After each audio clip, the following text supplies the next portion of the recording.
Hi everyone, I'm Victoria, and thank you so much for watching this update about the disappearance of Bryce Borca. I was hesitant to talk about Bryce's case again until more information came out, because I didn't want to seem like I was just talking about it over and over again and sharing the same information. And as we've seen before, in some cases where mainstream media coverage slows and the police really stop updating people on what's happening in the case, the internet interest grows and a lot more discussion happens online surrounding what could have happened to the person. And since internet interest is growing in Bryce's case, and we just very recently got an update on his case, I felt that now is a good time to talk about it.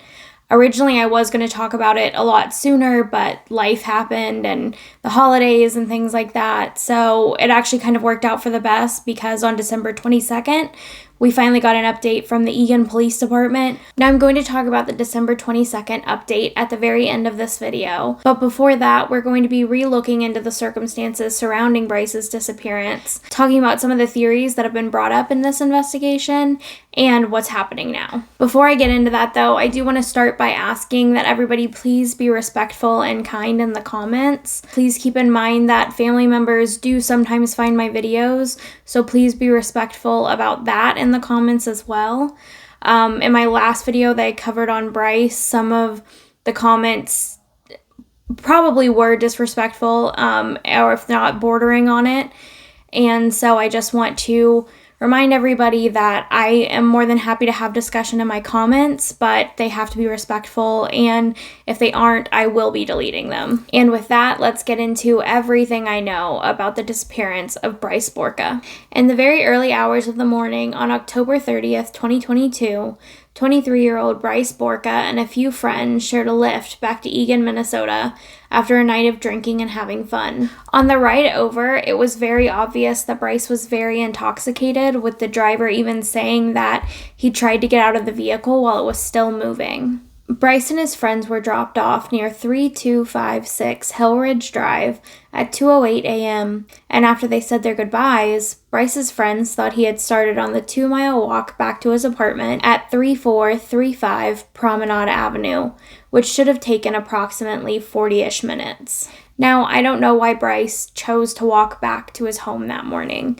I don't know if he didn't want to pay for another ride share. Maybe he didn't realize how long that chilly walk would be, given that he was drunk and probably felt more than warm enough. Or maybe he'd made this walk a million times. Maybe him and his friends were used to walking between each other's houses and apartments, and he thought this would be a walk just like any other that morning. And if that's true, his friends probably thought he knew the way, even drunk, and would make it home just fine. You know, as a woman who's not too much older than Bryce, I know I wouldn't do this. I wouldn't let my friends walk home after a night of drinking, especially given how late it was. It's not something I would let happen. But I do realize that the world is somewhat different for men. That's not to say that they can't get hurt, that they can't get lost, that they can't get attacked and have horrible things happen to them just like women can. But statistically, men are more safe walking the streets during the day or even late at night or early in the morning than women are. So I can see how Bryce and his friends, given that he was a young, fit, healthy young man who may have made this walk many times before, thought that he would be just fine. And on top of that, given that Bryce was as drunk as he was, if the entire group was that intoxicated, then it may not have even crossed any of their minds that this was inherently a bad idea. So Bryce started off on his walk, and while I don't know if he originally headed in the right direction or if he just was off track from the beginning, he 100% went in the wrong direction. Like when I heard Highway 13 and the wooded area his location last pinged in weren't near his apartment, I thought maybe he took a wrong turn or he overshot his apartment by a little while just not paying attention. But no, this is absolutely in the wrong direction. So yes, there's a point where he could have made a wrong turn, but it is still shocking that he ended up in this area instead of the area of his apartment. So I have a map up here with a few pins on it, and this direction is absolutely the wrong direction. He should have gone this way, following this path, but instead he went in the opposite direction. So if he had started off on the wrong way, directly from his friend's house, he would have hit Highway 13 relatively quickly, and there is a line of trees right at the end of this road. He could have gotten turned around here at Yankee Doodle Road, but all the warrant affidavit told us was that Bryce went the wrong direction. At around 2:34 a.m., Bryce would call his friends on FaceTime. He was lost in the woods, unable to find his way out or find the direction towards his apartment. And while on this call with his friends, who seemed to be unnamed at this time, they could tell he was in the woods. As the 12-minute call went on, Bryce would tell his friends that his phone battery was on 2%. And with that last bit of battery, he was able to share his location with them. Shortly after that, the FaceTime call would cut off, and any attempts to contact Bryce after this point would go straight to voicemail. His phone was dead, meaning that last location share that he'd managed to do with his last bit of battery was the starting point that everyone had to try to find Bryce. There would be no way to ping his phone from this point forward. These friends who were on the phone with Bryce would get in their car and go searching for Bryce along Minnesota Highway 13. But when they were unable to locate him, I'm assuming they probably thought he'd made it home safely, and so they decided to go home for the night. It wouldn't be until later that morning, on October 30th, that everyone would realize that nobody had heard from Bryce, and it didn't seem like he'd made it home. And at that point, his friends would call the Eagan Police Department and file a missing persons report at 10:50 a.m. So I do want to stop and just note something right here. Early in the case, there had been some confusion that Bryce may have been found dead immediately after he went missing. And I get it. I totally understand where this confusion came from. Early in the morning of October 30th, 2022, another 23-year-old young man named Bryce Borca was found dead in Crow Wing County, Minnesota. Many believe that he was in fact Bryce Borca, given the similarity between their names, ages, and location. But there has been an arrest made and charges filed in regards to Bryce Borca's murder. Given the similar details, I think it makes total sense that there was this confusion. My heart absolutely goes out to Bryce Borca's friends and family, and I am so sorry for your loss. But on October 31st, 2022, the day after Bryce Borca was reported missing, a massive grid search would be launched in the wooded area where his last location was known to be. During the massive 2-day grid search for Bryce, organized by the Eagan Police Department, investigators, 100 search and rescue personnel,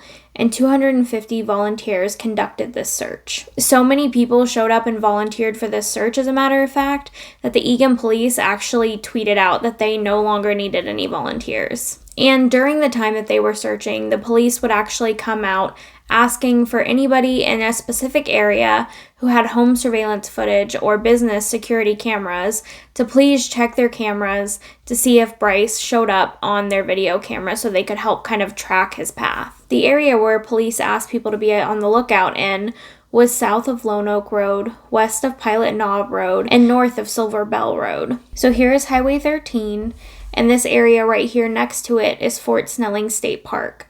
And within this state park runs the Minnesota River.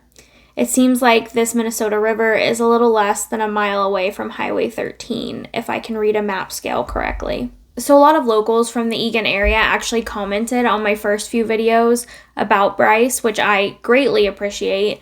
All the insight you were able to give me to this area and to what the weather is like and to what local reactions are like have been super helpful. So thank you so much, and I really appreciate your help. So I've heard mixed things about this area from locals, in all honesty. Some people make this whole wooded area past Highway 13 towards the state park sound super dangerous.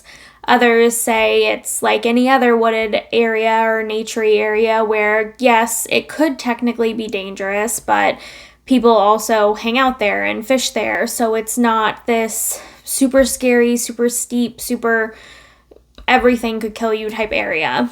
And I think that any large nature area, if you're intoxicated, could be inherently dangerous. The beach, hiking trails, a local pond, all of these areas would become much more dangerous at night when you're alone and inebriated.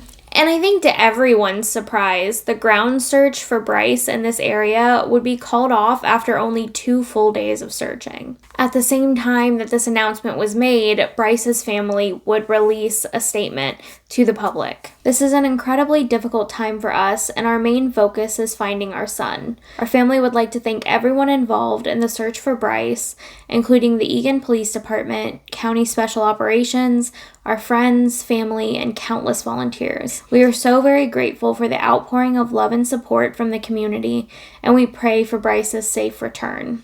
What also came out at this time was that police had issued a search warrant for his apartment so that they could double check that he hadn't been there and collect any electronics that Bryce may have had in the home to see if they synced up and provided a more exact final location of Bryce before his phone went dead. Now, police haven't, even up to this point, shared if those electronics were able to give them a better last location of where Bryce may have been, but we do know that they did collect them. There also didn't seem to be any sign that Bryce had been home that night. And this search warrant would also share a few other things with us as members of the public. In the initial 2-day search for Bryce, they had managed to find a business's security footage that showed him walking alone between the hours that they expected him to have been walking alone, about 2 a.m. and 4 a.m. And we don't know still to this day exactly what time Bryce was seen on security footage at this location. Also during this search, one of the volunteers found the tie that Bryce had been wearing the day he went missing. During the search, a single Nike shoe was found in an area behind a business,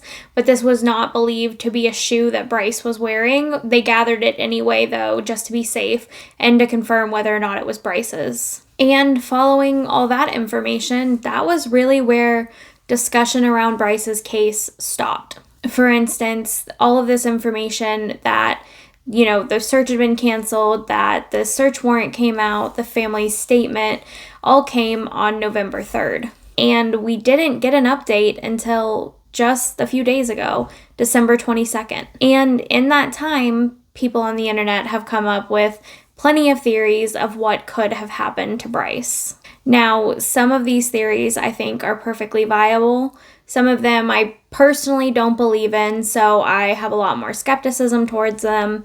And others I think are utterly ridiculous. But I definitely think there are some good theories as well, so I want to share kind of all of the theories that have been discussed and all of those that we should look at given the length of time Bryce has been missing. And even if I don't personally believe in a theory, I totally understand if people disagree with me.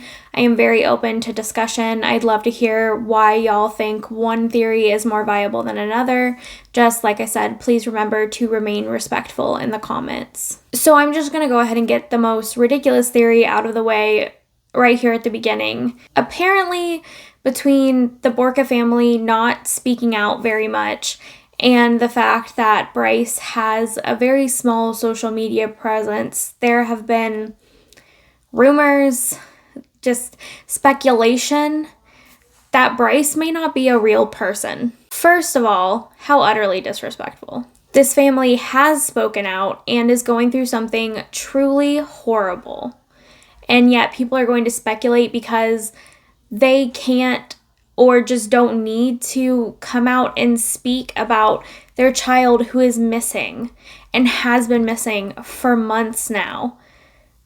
That they just can't speak about them, that he's not real. I get that media and talking to people can be very powerful in most missing cases, but sometimes family members just truly can't bring themselves to speak about these things because it is truly the hardest thing they have ever had to do. This is truly the hardest thing they have ever had to go through. And just because they can't speak out about it doesn't mean we should suddenly question the existence of their children. I'm a few years older than Bryce. We're both Gen Z. And despite the fact that Gen Z is the generation that has always had technology, doesn't mean that everybody loves social media and embraces it. I myself don't have much of a personal social media presence. I have a social media presence for my business, and I have a social media presence for this channel, and that's about it. In fact, my personal Instagram is so sketchy, I am convinced I will end up on Catfish one day, with Neve and Cammie luring me in to ask me questions. And while I can understand asking questions in a dating situation where you're talking to someone and they only have a few pictures up on their social media, I get it. But in a missing persons case where someone has been reported missing, where police have gone through searches and, gotten search warrants and gotten into his apartment and spoken to his family, and friends have reported him missing. Like, people are actively looking and talking about Bryce. So just to establish, in case anybody's curious, he is a real person. And he has real family and friends who are out there searching for him. And whether they are able to talk about him constantly or constantly bring him up to the media and things like that has nothing to do with whether or not they love him, they want him to be found, or his mere existence. And just in case this does come up, I am aware that there are some missing persons scams on Facebook. In the case of these online hoaxes, there's no information to back up that this person's missing. There's no missing reports filed. There's not, corroborating sources from multiple pages having a discussion about, like, we haven't reported them missing, but nobody's seen them. There's none of the things that would point to someone actually being missing. Versus in Bryce's case, there was an actual report filed. There have been search warrants, placed into the public. There have been multiple things to prove that he is real and he is missing. And so to kind of move on from this idea that Bryce is not a real person, because he very obviously is, kind of ties in, this next part isn't really a theory, but it does tie into the discussion of his family not speaking out about him that much, and friends acting, I guess, in a not friend way is what people have insinuated. Really, I want to talk about the overall scrutiny that sometimes leans towards suspicion, but I think scrutiny is a better word here, pointed towards Bryce's friends and family. It seems like Bryce's family is being talked about in his disappearance because they have not been overly vocal with the media. So they have now released a few official statements. I personally have not seen a lot of interviews or anything of them being personally spoken to in the media about their son being missing. And I personally truly believe that the circumstances surrounding Bryce's disappearance are the reason for this. That, and I'm sure that this is absolutely horrible for them. This is probably, as I said earlier, the worst thing that has ever happened to them. And I do not blame them at all for not wanting to put their struggle and grief on display for other people. Well, I do know that the media and speaking to true crime channels, podcasts, anything to get your exposure for your family can be helpful. I think that there are people who just can't do this because it is truly awful. These situations are truly horrible. I think they've probably come to the conclusion and been told by authorities that Bryce most likely went missing in the woods and has passed away. I think no matter what theory you believe, that is most likely the outcome, that Bryce is no longer with us. And on top of that, it's probably not caused by foul play. I'm definitely going to go more into this later, but that's probably the circumstances. It probably isn't caused by foul play. So given those details, knowing those circumstances, and knowing that this is very likely what police have told them, there's no reason for them to be requesting help from the public aside for asking from volunteers, which police are still organizing and holding searches. So there's nothing that they can request from the public that hasn't already been requested by investigators on this case. And I'm just going to leave it off on that point for the family right now, but I will talk about them again later because there is a more recent statement that's been shared, but I recognize that I'm just going to keep going in a circle and talking about the same thing over and over again because I am kind of annoyed at some of the comments that have been made towards his parents who have nothing to do with this aside from the fact that they're grieving the disappearance of their son. Now, there is a lot of suspicion and criticism towards the friends who Bryce went out with the night of October 29th and was out with through October 30th. And I want to make this clear, without more information pointing towards them, I am not going to make any insinuations that his friends had anything to do with this or that anything involving them happened. And I'm sure that they themselves have thought to themselves a million times that had they just made a few different decisions, that morning could have gone vastly differently and Bryce could have made it home. So with that in mind, I do also want to say, please please, please do not let your friends walk home alone drunk at night. If you know your friend is drunk or under the influence of something, you know that they are not 100% in the right capacity to make decisions that could keep them safe and save their lives in those moments. For instance, these friends took a rideshare back to Eagan, and you can add stops in rideshares these days or split rides. If not splitting the ride or adding a stop along the way, they definitely could have ordered a new car as soon as it was time for him to go home. And I do also recognize that if the entire group was as intoxicated as Bryce has been reported to be at this time, it may not have been a thought in anyone's mind, especially if this was a walk that Bryce made often. But that doesn't mean that we can't learn from this and so many other cases where friends have been allowed to stay behind drunk or leave drunk or be alone in these situations that inherently puts them in danger, and they never came home. Another thing I want to talk about that has been brought up several times is the fact that even though Bryce's friends did go look for him in those early hours, they waited until much later that morning to actually report him missing. And I'm a little torn on this. I know that personally, if a situation like that had happened to me, I would have reported my friends missing immediately, given the fact that I have in fact gone hunting friends down after not getting a "I got home safe" text in the middle of the night. But I think what we forget is that it's human nature not to jump to the worst conclusion and to convince yourself that the worst thing hasn't happened. If you're in the true crime space, if you're in the true crime community like I am, you know that that's not how you think anymore. You know that that's how the worst things happen, is people hesitating to report people missing and not getting help as soon as possible. So you just immediately jump to, well, if I've done the first few things, I'm going to call for help. But at the same time, when I was living on my own, every single time I heard a weird noise, I immediately was like, oh, it's just a tree. It's like I was trying to convince myself that the worst thing wasn't happening just to keep myself calm until I had more reason to be worried. And so I'm sure part of it is that people don't want to feel silly if that missing person pops up immediately after they've called the police. And 911 calls feel so serious because they are. It is an emergency service, but there's a weight that's placed on them, given the fact that, calling 911 for the wrong reasons is actually an arrestable offense. So in case anybody's wondering, if you do believe someone is missing and you call 911 and they are immediately found, you are not going to be arrested. That's not going to be something that gets you in trouble. You can just call the police again, tell them that the person was found.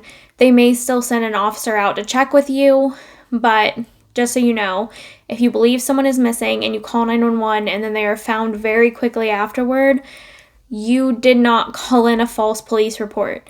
You had reason to believe that person was missing and you got help, and then you didn't need help anymore. Given what we currently know, I truly do not think that Bryce's friends were involved in his disappearance at all, unless that more information down the road comes to light that points towards this. I just can't believe that.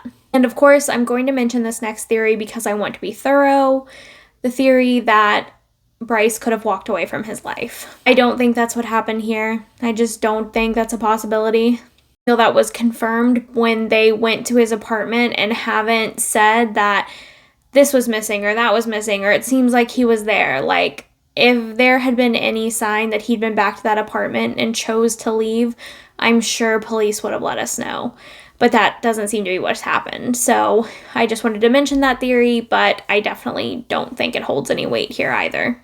Okay, so this next theory is one that I've been seeing getting some decent traction online. I do want to say, though, that it's definitely an internet theory and it has not been brought up by investigators at all, though there may be a chance that some of his friends have said that this is a possibility. And this is the theory that Bryce has become a victim of the Smiley Face Killer. So the Smiley Face Killer isn't actually a confirmed serial killer. Rather, it is a theory of a killer or killers proposed by retired detectives Kevin Gannon and Anthony Duarte. It's a very in-depth and complex theory with a lot of details and nuance, but I do want to give you a very high-level overview so we can discuss this theory in terms of Bryce's case. Between 1997 and 2008, there was an unusually large number of young men going missing, only to be found dead later in a body of water. We're talking almost 50 men in the Midwestern and Northeastern United States. And after a death that Detective Gannon and Duarte found particularly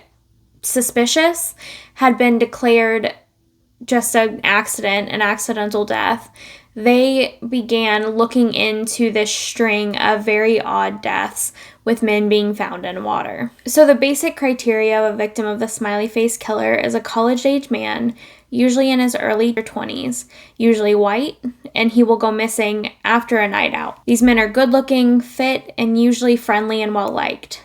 They can be in a city or they can have been in a rural area. This man could have just been on his phone, or he may have just wandered off from the rest of his friends or gotten lost. Usually there's no sign of where these men may have gone or any of their items being left behind, even though in most cases people are looking for them very quickly after they went missing. Additionally, sometimes witnesses have come forward to say that they've seen the young man who went missing getting into a car driven by a man and a woman. Eventually, a few days to a few weeks to even months later, the man will then be found in a body of water, dead. And in most cases, this body of water is close to the area the man originally went missing from. And the most distinct connection between these cases is that usually near the bodies of water where these young men were found is a graffitied smiley face. Gannon and Duarte believed that this was the calling card of the killer or killers, and that's why they named their theoretical serial killer the Smiley Face Killer. Once these men's autopsies were completed, the cause of deaths generally varied. They could have drowned, it could be alcohol poisoning, some were in fact victims of homicide confirmed, and in other times, the cause of death couldn't be determined given the amount of time that they were in the water, or they were found in the water with not that many suspicious marks, but there was no water in their lungs, suggesting that they hadn't actually drowned. Now, there is a thing called dry drowning, where someone can drown and not have any water in their lungs, but this is actually pretty rare, so for it to happen so many times just seems unlikely. Some of these men were found to have GHB or Rohypnol, which are common date rape drugs, in their bodies during their autopsies. Additionally, some of the bodies were not as composed as examiners would expect them to be, given the amount of time they should have been in the water. Now, though those original nearly 50 men started this theory, the number of cases linked to the Smiley Face Killer theory has grown significantly throughout the years and spread from more than just the Midwestern and Northeastern United States. This theory has spread to nearly every state of the United States, into Canada, and even into the UK. Now, one thing you may have noticed while I was talking about the Smiley Face Killer theory criteria and what makes someone technically qualified to be a victim of the Smiley Face Killer is that I used a lot of qualifiers. Sometimes, usually, typically, some or most cases. And that's because even in those original 50-ish cases, not all of these elements were the same. The connections between the theoretical victims of the Smiley Face Killer have always been loose and not necessarily the same thing across the board. Not all of these cases have the same elements or even the right elements to fit these criteria. The fact that the cause of death has differed so vastly between these cases does make it hard to link them. As I mentioned, another issue is the vast distance between these cases. Can serial killers travel? Absolutely. We know that this is a thing they do. And can they be in different countries? Yes. But the fact that they're trying to attribute this one killer to that makes it harder to believe. Rather, we would have to be talking about a syndicate of serial killers all practicing together under the same general guise in different states, in different countries, across many different years. and no one getting caught at all.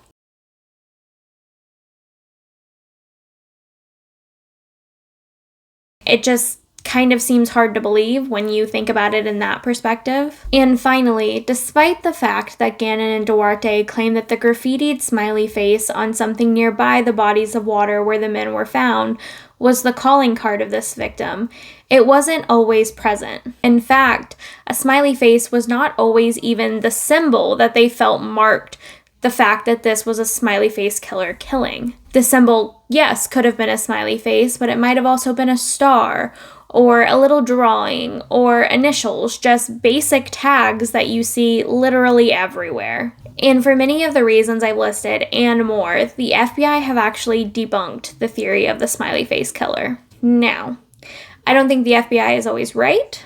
I don't think that they're always telling us the truth. We have seen them mess up, and we know they're lying to us a lot. But I do personally find it very hard to believe that the smiley face killer is, in fact, a thing, given such loose connections between all these cases.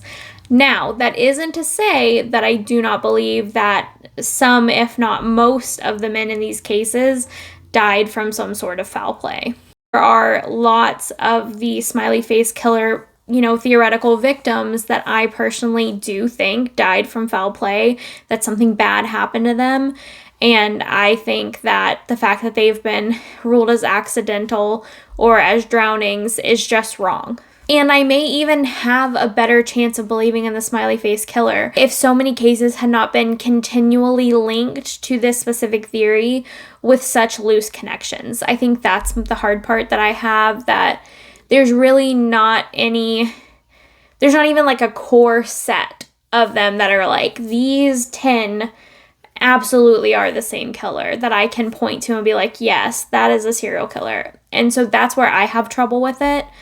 But I do know that a lot of people believe in this theory, and I would be lying if I said that I haven't had like one idea about something, and then whenever I started looking into it, I was like, wow, I totally believe in this now. But given everything I've read about the smiley face killer and everything that I've listened to, watched, podcasts, all of that, I don't believe in the smiley face killer, and so that makes it hard for me to believe in it in this situation. Putting aside my personal, thoughts about the smiley face killer, I do understand why it has been brought up as a theory in the case of Bryce going missing. Bryce is in the right age group, he's the right race, he has the typical look and demeanor, and he went missing after a night out. Many of the men connected to this theory were on their phones just before their disappearance, and we know that Bryce was on a FaceTime call with his friends.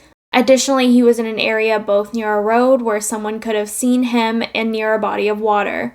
So with all that information, I do understand why this theory has been brought up and why people are believing.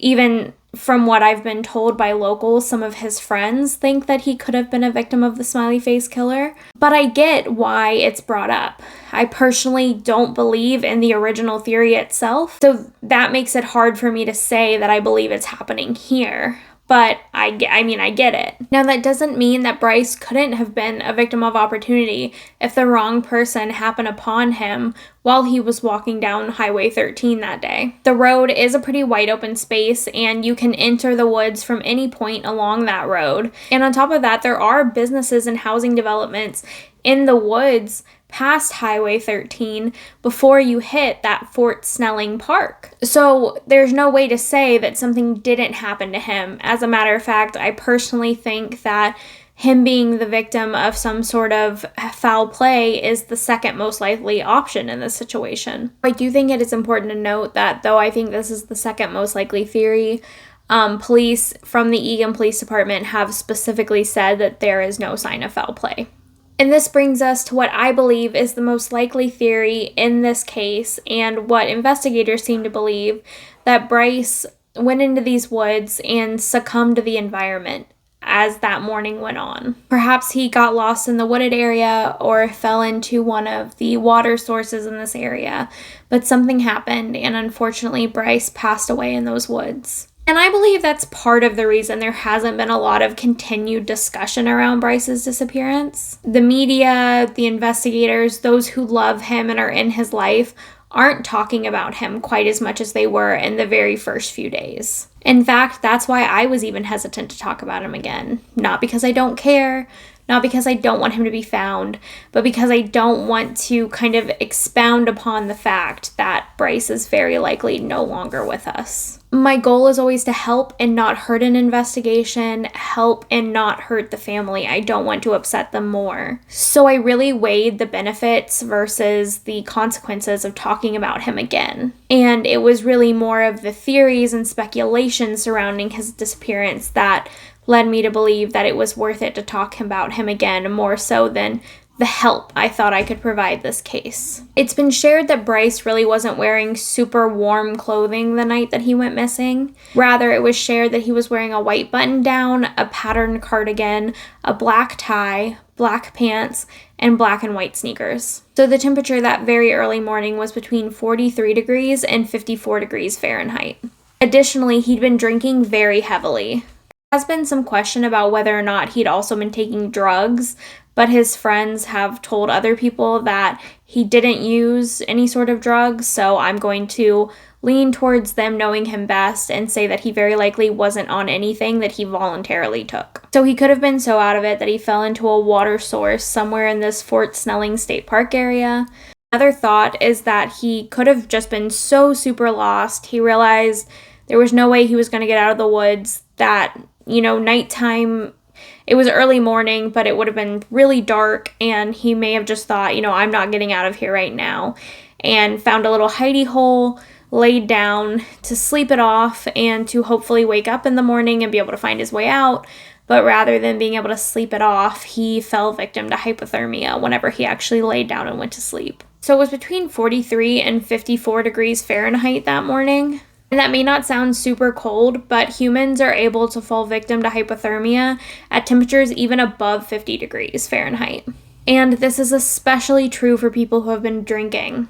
Alcohol is a blood thinner. That's why you're not supposed to drink any alcohol before you get like a tattoo or piercings or go into surgery. You're supposed to disclose that to your doctor if there's some sort of procedure, even as little as like getting your blood drawn, because it's a blood thinner. It's going to make you bleed very heavily. But it also means that makes it harder for you to stay warm. Basically, your blood kind of thins out and you aren't going to get your normal triggers to say that, like, you're really cold, you're really cold, you're cold, like, even to the point that you may not shiver. And shivering is something that your body specifically does to help produce warmth in your body and prevent things like hypothermia from happening. Alcohol makes you feel very warm, but you are not warm. As a matter of fact, it will lower your body temperature. So in most cases, drinking will actually bring on hypothermia much faster than in cases where people are not drinking. And though there was a massive ground search in those early days, and searches have continued since then, this would not be the first time that, despite thorough searches, a body has not been found. He could have just been missed out there, especially if he had found a pretty secluded or secure hiding place to settle down and sleep for the night. It could make it very hard for him to be located. Obviously, if he fell in the water somewhere and has not been found, that would make it hard as well. From what I've heard, there have been divers who've looked in some of these waterways, but this does not mean that he 100% should have been found in these wooded areas or with the divers. Would we hope that he'd be found with such a vast search? Absolutely. But we do know historically that this is not always the case. So one of you who originally watched my updated video on Bryce's disappearance was actually able to speak to someone at the police department. And I really appreciate you passing along the information both from the police and from friends that you know of Bryce's. That was super helpful. You have the much more recent update from Eagan Police from December 22nd, but I do want to start with this information that viewer shared with me, which I got about 3 weeks ago. So this viewer shared with me that despite the fact that police had made it sound like they were stopping all searches for Bryce at the time, they had in fact continued searching for him, doing smaller searches every weekend. Also told him that they didn't believe that Bryce had actually made it to the Minnesota River. Additionally, there was an area where a canine was hitting on a scent, but they wouldn't share exactly where this area was. And one thing that he shared with me after speaking to some of Bryce's friends was that they believed that he may have been drugged at the bar that they were at before they went home, which absolutely is a possibility. I know of several men who have been drugged. That person thought they were slipping it into someone else's drink, or they in fact hit the right target whenever they slipped it into Bryce's drink.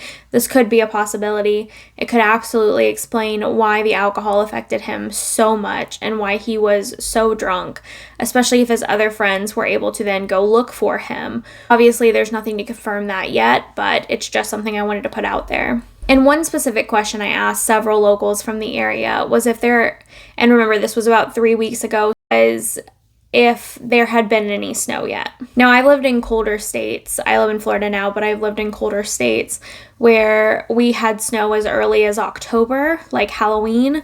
And so I, not knowing that much about Minnesota, apparently figured they would have had snow already. I know it's cold. That's about all I know up there. And what was really helpful was that they were able to tell me that up until about 3 weeks ago, they'd only had light dustings of snow. They really hadn't had heavy snow until the day before my discussion with them, and that was about 6 to 8 inches. So I thought that part of what was making it hard to find Bryce would have been the snow on the ground, and that wasn't really a factor until late November.